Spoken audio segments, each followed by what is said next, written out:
आइए देखते हैं इकोसिस्टम की संरचना किस प्रकार से होती है।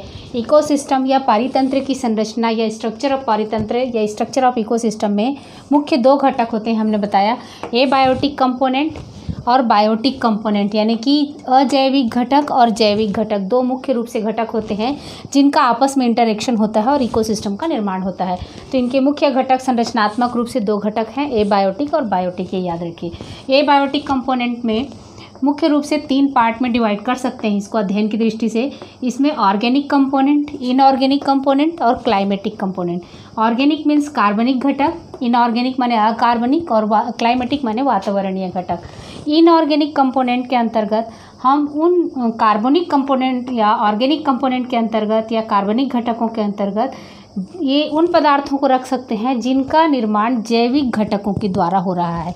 ऑर्गेनिक कंपोनेंट्स किसके द्वारा बन रहे हैं, जैसे कार्बोहाइड्रेट है, प्रोटीन है, फैट है, इनका निर्माण किसके द्वारा हो रहा है, बायोटिक कंपोनेंट्स के द्वारा इनका कार्बनिक घटकों का निर्माण हो रहा है। माने पौधे कार्बोहाइड्रेट का निर्माण करेंगे, इनके बीजों में प्रोटीन होगा, वसा में तेल, बीजों में तेल होगा, वसा होगा, प्रोटीन होगा, ये सब का निर्माण किसके द्वारा हो रहा है, बायोटिक कंपोनेंट्स के द्वारा हो रहा है। साथ ही साथ जीव जंतुओं के मलमूत्र के द्वारा जो बायोटिक या ऑर्गेनिक कंपोनेंट्स मिट्टी में जा रहे हैं वो सारे के सारे मिलकर ये ऑर्गेनिक कंपोनेंट्स किसके द्वारा निर्मित होते हैं, बायोटिक कंपोनेंट्स के द्वारा निर्मित होते हैं। एक तरह से ऑर्गेनिक कंपोनेंट्स जो होते हैं वो एबायोटिक कंपोनेंट और बायोटिक कंपोनेंट के बीच में लिंक का कार्य करते हैं। दोनों के बीच में लिंक कौन है, कार्बनिक घटक या ऑर्गेनिक कंपोनेंट्स होते हैं। इनऑर्गेनिक कंपोनेंट्स में क्या आते हैं, इनऑर्गेनिक घटकों में ऑर्गेनिक कंपोनेंट्स के माने डिकम्पोज होने के बाद में जो इनऑर्गेनिक कंपोनेंट्स बनते हैं, यानी कि ऑर्गेनिक कंपोनेंट का निर्माण कैसे होता है, इनऑर्गेनिक कंपोनेंट के मिलने से, जैसे कार्बन, हाइड्रोजन और ऑक्सीजन के मिलने से कार्बोहाइड्रेट का निर्माण हो रहा है, उसी में नाइट्रोजन यदि मिक्स हो जा रहा है तो वो प्रोटीन का निर्माण कर रहे हैं। तो इन्हीं इनऑर्गेनिक कंपोनेंट से इनका निर्माण होता है। तो इनका अपघटन से या ऑर्गेनिक कंपोनेंट के डिकम्पोजिशन से या अपघटन से इनऑर्गेनिक कंपोनेंट्स का निर्माण होता है। और ये इनऑर्गेनिक कंपोनेंट्स वातावरण में हवा के रूप में, नाइट्रोजन गैस के रूप में, मिट्टी में, हवा में कार्बन डाइऑक्साइड के रूप में और विभिन्न मिनरल्स या खनिज पदार्थों के रूप में, जैसे पोटेशियम है, कैल्शियम है, पोटेशियम है, फास्फोरस है, आयरन है, कार्बन है आदि, इन सब साइकिल माने तत्वों के रूप में मृदा में आ जाते हैं। और फिर से इनका उपयोग किनके द्वारा कर लिया जाता है, बायोटिक कंपोनेंट्स के द्वारा कर लिया जाता है। तो दूसरा इनऑर्गेनिक कंपोनेंट का निर्माण कहाँ से हो रहा है, बायोटिक कंपोनेंट के डिकम्पोजिशन से निर्माण हो रहा है और ये वातावरण में और मृदा में पहुंचते हैं इनऑर्गेनिक कंपोनेंट।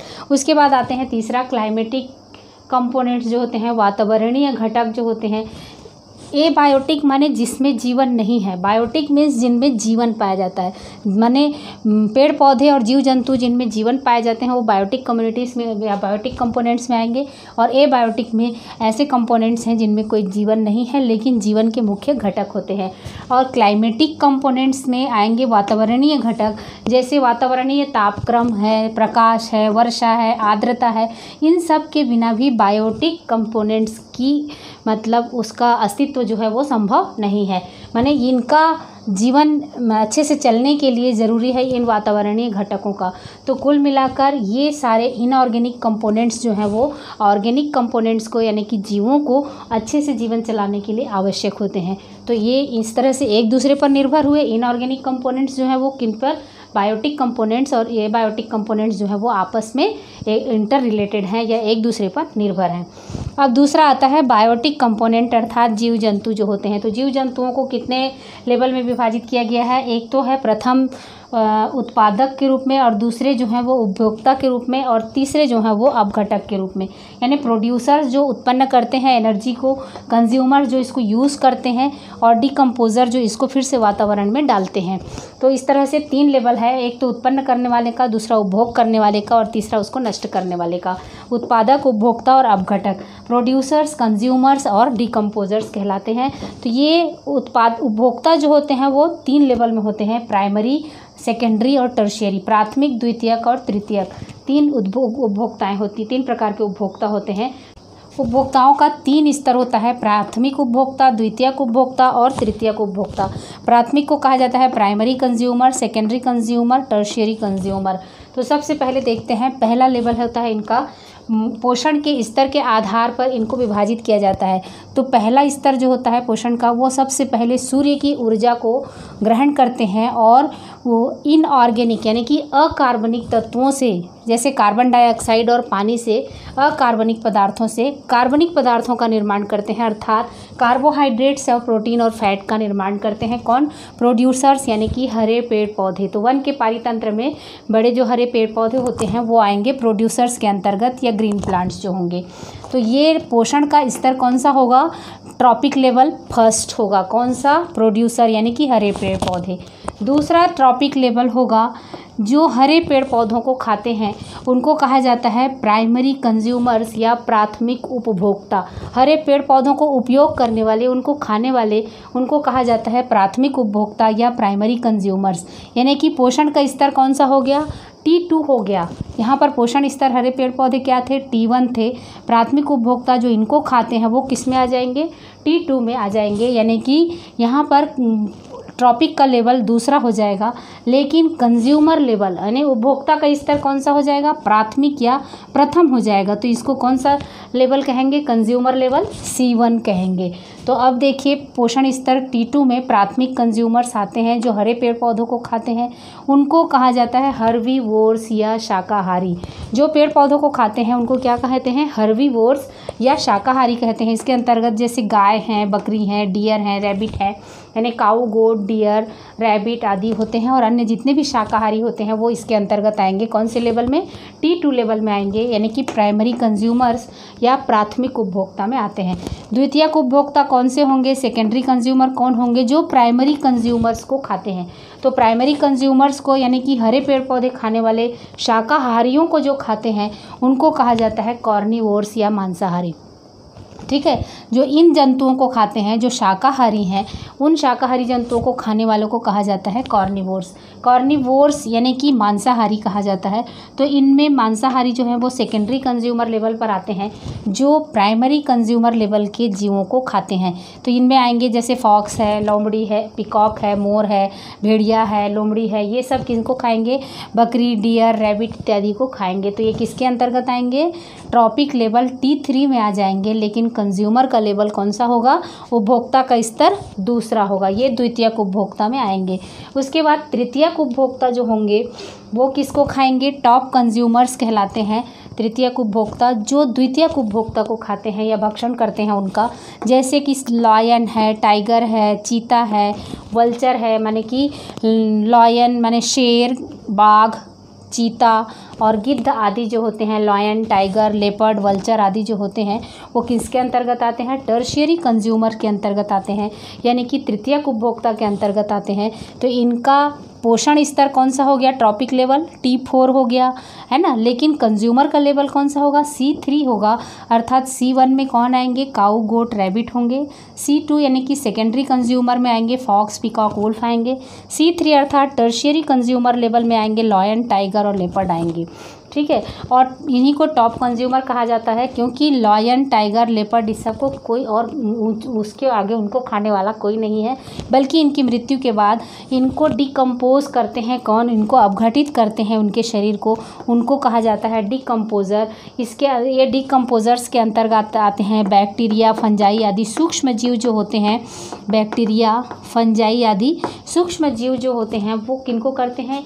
इनके टॉप कंज्यूमर्स या सेकेंडरी कंज्यूमर, प्राइमरी कंज्यूमर्स के समाप्त होने पर उनकी बॉडी को अपघटित करने वाले जो होते हैं वो डिकम्पोजर्स के अंतर्गत आते हैं। मतलब ऊर्जा जो है सूर्य से आई हरे पेड़ पौधों में, प्रोड्यूसर्स में, प्रोड्यूसर्स के बाद में ये प्राथमिक उपभोक्ता में गया, प्राथमिक उपभोक्ता से द्वितीयक में, द्वितीयक से तृतीयक में गया। इन सभी उपभोक्ताओं में ऊर्जा जो है वो धीरे धीरे प्रवाहित हो रही है। कुछ इनमें उपयोग होता है और बाकी जो है वो इनके क्रियाकलाप में समाप्त होता है। तो आगे जब ऊर्जा का प्रवाह बताएंगे तो किस तरह से होता है वो बताएंगे। अभी सिर्फ इसके स्ट्रक्चर में समझिए कि प्रोड्यूसर्स में first trophic level, primary consumer second trophic level, secondary consumer third trophic level T3, tertiary consumer जो होते हैं वो T4 में आएंगे और लास्ट में आते हैं डिकम्पोजर्स, जो इनकी बॉडी में कार्बनिक पदार्थ बन चुके हैं उनको डिकम्पोज करते हैं या अपघटित करते हैं, और अपघटित करने के बाद उसको किस में डाल देते हैं, मृदा में डाल देते हैं या मिट्टी में डाल देते हैं। किस रूप में, इनऑर्गेनिक कंपोनेंट्स के रूप में या अकार्बनिक पदार्थों के तत्वों के रूप में डाल देते हैं।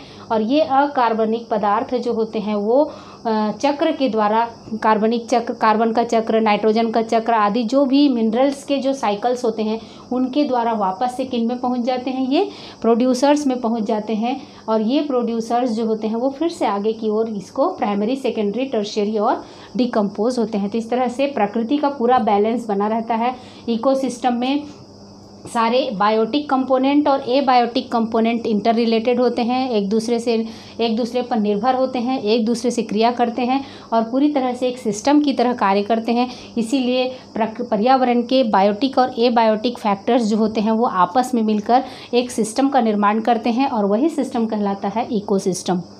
ठीक है, तो इकोसिस्टम में हमने क्या देखा, एक तो इकोसिस्टम की परिभाषा देखनी है। क्या है इकोसिस्टम की परिभाषा, शब्द दिया था A.G. टेंसले नामक वैज्ञानिक ने दिया था। इकोसिस्टम में दो मुख्य घटक होते हैं, एक तो क्या होते हैं, एबायोटिक कंपोनेंट और बायोटिक कंपोनेंट होते हैं। एबायोटिक कंपोनेंट में हम 3 लेवल देखे, ऑर्गेनिक, इनऑर्गेनिक और क्लाइमेटिक फैक्टर्स देखे। ऑर्गेनिक और इनऑर्गेनिक, ऑर्गेनिक में carbon dioxide, protein, carbohydrate, protein और फैट आते हैं। इनऑर्गेनिक में क्या आते हैं, hydrogen, oxygen, carbon, nitrogen, carbon dioxide, oxygen, nitrogen आदि जितने भी इनऑर्गेनिक, फास्फोरस, कैल्शियम, आयरन इत्यादि आते हैं। क्लाइमेटिक में तापक्रम से रिलेटेड प्रकाश, वातावरणीय घटक में वर्षा, आर्द्रता इत्यादि आते हैं जो कि बायोटिक कंपोनेंट्स को प्रभावित करते हैं। ठीक है, बायोटिक कंपोनेंट्स में प्रोड्यूसर, कंज्यूमर और डिकम्पोजर, उत्पादक, उपभोक्ता और अपघटक देखे। उपभोक्ता में हमने 3 लेवल देखा, प्राइमरी, सेकेंडरी और टर्शियरी। प्राइमरी को क्या बोलेंगे हम, primary consumer, secondary consumer, tertiary consumer और डिकम्पोजर। ये याद रखना है कि ट्रॉपिक लेवल फर्स्ट में प्रोड्यूसर आते हैं, इसलिए primary consumer trophic level second में आएंगे। थर्ड में ट्रॉपिक लेवल से थर्ड में कौन आएंगे, सेकेंडरी कंज्यूमर, और फोर्थ में आएंगे टर्शियरी कंज्यूमर। तो इन क्वेश्चंस को ऑब्जेक्टिव में आपको घुमाकर पूछा जा सकता है कि कौन फर्स्ट ट्रॉपिक लेवल है, सेकंड ट्रॉपिक लेवल में कौन आएंगे। तो आप यहाँ पर कंज्यूमर को second trophic level, consumer first को बोल सकते हैं फर्स्ट, सेकेंड ट्रॉपिक लेवल। तो इस तरह से इसको घुमाकर आपको पूछा जा सकता है। हर्बीवोर्स उन्हें कहेंगे जो पेड़ पौधों को खाते हैं, कॉर्निवोर्स उन्हें कहेंगे जो शाकाहारियों को खाते हैं, टॉप कॉर्निवोर्स उनको कहा जाता है, टॉप कंज्यूमर उनको कहा जाता है जिनको और कोई भी जंतु नहीं खा सकते हैं, तो उनको टॉप कंज्यूमर कहा जा सकता है। तो ये, और डिकम्पोजर्स क्या है, अपघटक किसे कहते हैं, 2 नंबर के प्रश्न में अक्सर बोर्ड में पूछा जाता है। तो डिकम्पोजर्स क्या होते हैं, जो मृत जीव जंतुओं और पेड़ पौधों को डिकम्पोज या अपघटित करके, उनके कार्बनिक पदार्थों को अपघटित करके सरल इनऑर्गेनिक या अकार्बनिक पदार्थों में बदलने वाले जीव जो होते हैं वो क्या कहलाते हैं, अपघटक कहलाते हैं। और जनरली वो बैक्टीरिया, फंजाई आदि सूक्ष्म जीव होते हैं। तो ये पारिस्थितिकी तंत्र की या इकोसिस्टम का जनरल एक स्ट्रक्चर पढ़े हैं हम। आगे हम देखेंगे कि इकोसिस्टम में प्रोडक्टिविटी क्या किस तरह से होती है और ऊर्जा का प्रवाह किस तरह से होता है।